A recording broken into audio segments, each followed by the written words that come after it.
šīs pirmās 2 janvāra nedēļas, kad apritē ir dubultā valūta, gan eiro, gan lati, veikali savā ziņā pārtop par tādiem kā valūtas mājas punktiem. Cilvēks teiks iztērēt latus un atlikumu vēlēsies saņemt eiro.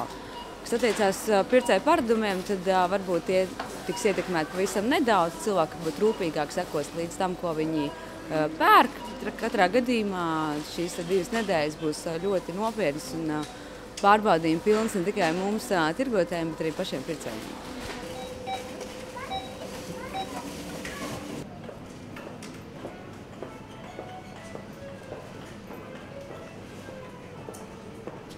Kādi?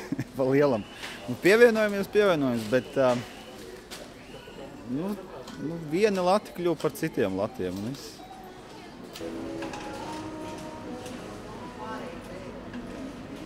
Man gluži vienalga. Kaut kā nekas nav mainījies īsti. Tāpat, kā bija, tāpat. Viss ir labi. Un cenas? Čučuļ pacelās. Čučuļ. Bišķi. Daudz nevajag.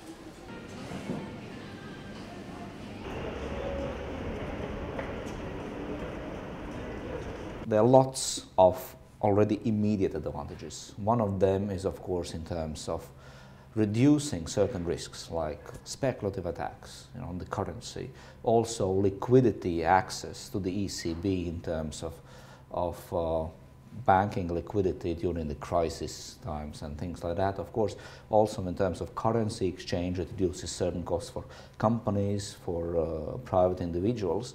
But overall, whether Latvia will gain from this in long term will depend upon Latvia's ability, about Latvia's own ability to use these advantages. Of course, it's, as we've seen in other countries, the euro introduction brings along some costs. And some of this cost is being transferred onto the customers. But the overall impact on inflation, on consumer prices, is quite minor. It's in the range of 0.2, 0.4 percentage points.